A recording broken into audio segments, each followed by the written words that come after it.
Okay, we are ready to begin our news conference with the Miami Hurricanes and Coach Jim Larrañaga. Coach has brought 4 student athletes with him tonight. Isaiah Wong, Jordan Miller, Norchad Omier, and Nijel Pack. Coach, congratulations on your victory and welcome back to the Elite Eight.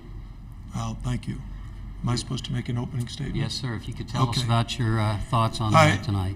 First of all, we have the utmost respect for Houston, especially their ability to defend, force turnovers, rebound. We use the expression that on defense you need to be omnipresent. You need to be everywhere all at once. And in watching tapes on Houston, I think they did that. They've done that throughout the year. So in preparation for the game, we really emphasize like sharing the ball and finding the open man. And I'm sorry, my phone is ringing. I'll stop it.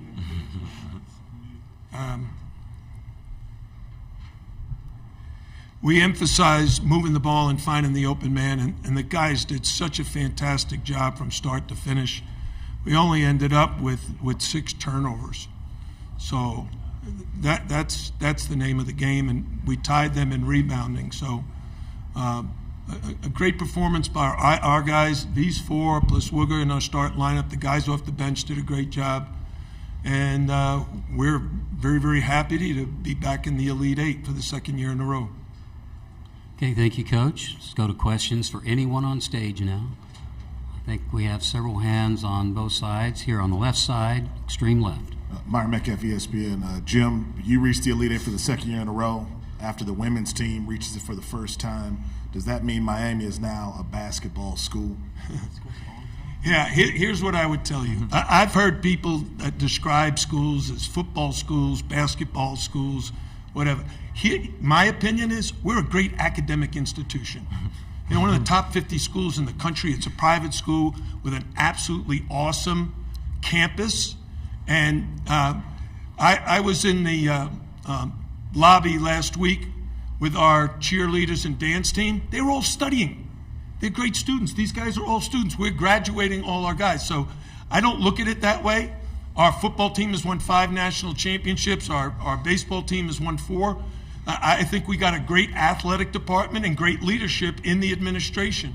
Our AD, Dan Radakovich, the administrators in the president's office, they do a great job of providing us the resources to be competitive. And I'm so proud of Katie Meyer and her staff because they did an amazing job. They not only beat Indiana, they beat Indiana at Indiana and the #1 seed. So, you know, hats off to both men and women's basketball programs. Let's go on our right. Hey, Coach. Luke Cheney with Lifehold Sports. Can you just talk about the performance that Nijel Pack had tonight? Yeah, it was a joke. He was ridiculous. I don't know how far those shots are, but I've told people say to me, what do you say when he misses one of those long shots? And what I say is keep shooting. The guy is a great shooter. These guys are great offensive players. At one of the timeouts, I just said to Coach Courtney, we got to just keep scoring because these guys are tough. They're going to score. They're driving the ball to the basket. I was very concerned about Nijel getting in foul trouble. I took him out very early in the second half because they were just attacking the rim. And I didn't want him picking up a second and a third foul. And then eventually he ended up with 4, but he was able to stay in the game, and he had a sensational game. Okay, let's go on the left toward the back. Nigel, David Smale with Field Level Media. It's not your first time in this arena. 7 for 10 from three-point range. Was familiarity any part of that, or you just have it on tonight? Yeah, it's just a blessing to be back in this arena for sure. My teammates found me early and got me going, and they instilled confidence in me from the jump ball. And they kept feeding me and telling me to shoot the ball, and I shot it with a lot of confidence, and they were able to go in. Obviously, it feels good to play in this arena again, but it was all for my teammates. If they weren't out here with me helping me, I wouldn't have the game I had today. We'll stay on the left toward the front. Okay. Jordan, Michelle Kaufman, Miami Herald. Do you think that there was so much talk about Houston's defense? Did you guys feel like maybe your defense is, people never talk about Miami's defense. They just talk about the offense.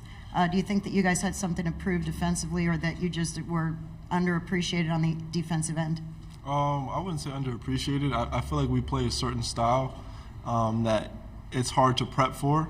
When we play teams in the ACC, we usually play them once or twice, So that second time they're familiar, games are usually closer, but we know we kind of have an advantage when it's the first time we play a team.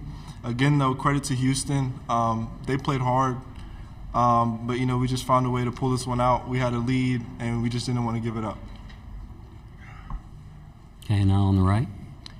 Chris DeMond, the Miami Hurricane. Norchad, all week we kind of heard about Houston's physicality, but particularly on the offensive boards. But today the Canes had 35 rebounds, the same as Houston. How were you able to kind of match Houston's physicality down in the paint?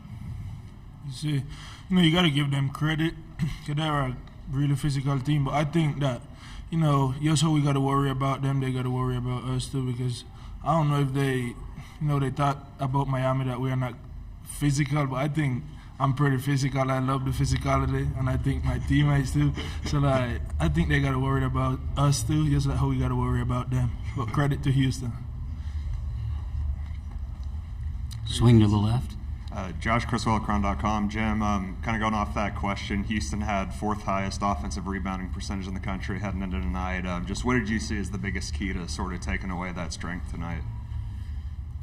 Can you repeat the question? I want to be sure I understand it correctly. Yeah, just with Houston coming in as one of their biggest strengths being offensive rebounding, what did you see as you guys' biggest key to kind of eliminating that tonight? Last night in our team meeting, we put a 3-second lane in the video room, and then we packed everybody in it. And I told them to beat Houston, you got to have 5 guys in the paint, everybody's got to block out, and everybody's got to rebound.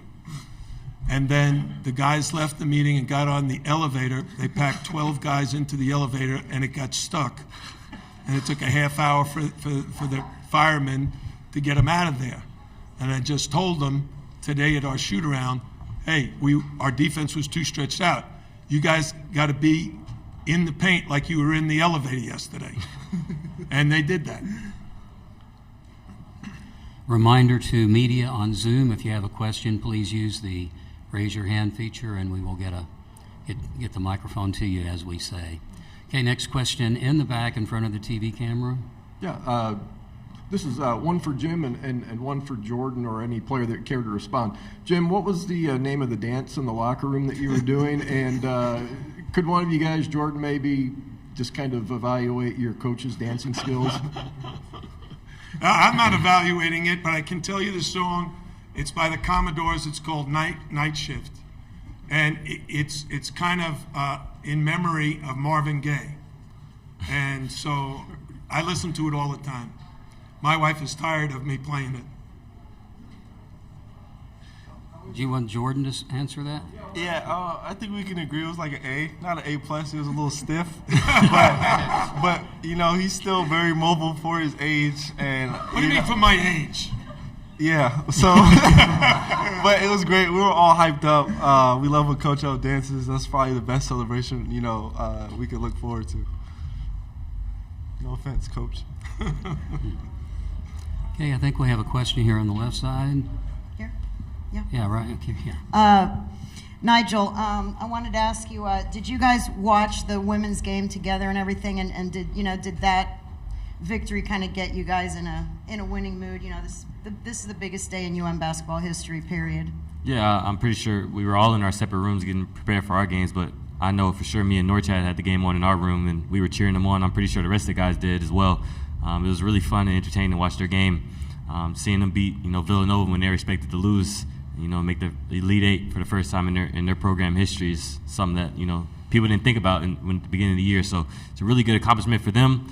They know they still have a lot of work to do, and we do as well. But right now we're gonna celebrate together. We have a little bit less than 4 minutes to go in this interview session here on the aisle next. Jordan, your team had that run that extended the lead from 3 to 17 in the second half. Just what do you think was the key to that run? We just wanted it really bad. We came to this game as the underdogs.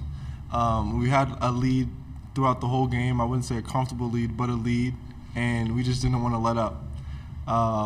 And I think we did a good job executing. I think we did a good job getting stops, rebounds. Really, what the game plan the coaches came up with I think we really executed it to a T. I think that's why we were successful. I think we have a question on Zoom. Alfred, you want to go to them? This will be Charles. Please unmute yourself. Identify your affiliation and ask your question. Zuby Carlson, Kane Sport. I just wanted to ask Norchad about the ankle in the second half. You kind of went down for a few seconds. Just wanted to see, how that feel and how you're moving forward. Well, I'm good, thanks God. We have the best in the country taking care of me, so I ain't worried. Sam Johnson, I'm gonna go get some treatment. I just get a little scared, I didn't want to get hurt again, so I went down just to prevent it. But I'm good, thanks God. Closing questions now will go on the left side. Jim, where did you like the matchup best? And just to get the visual right, did you use tape to tape off a lane and the three in the video room? Okay, so the message to our players is these guys are a very good three-point shooting team, but they're an absolutely fantastic two-point shooting team. And in the first half, we gave up those threes. We tried to stop them. We got to try to hand in the face and try to guard Marcus Sasser and those guys, but they made some great threes. But we told them at halftime, they had 17 threes in the first half, and they normally only take like 15 in the game. They're going to start attacking the paint, which is their game. And if you notice, the first thing that happened is Shed went right to the basket, scored, got fouled, went right to the basket, scored again. Then he drives in there, gets into the paint, and kicks it out for a three. So that's really why I subbed for Nijel, because I didn't want him getting in foul trouble. And we just reminded the players, we got to pack the paint.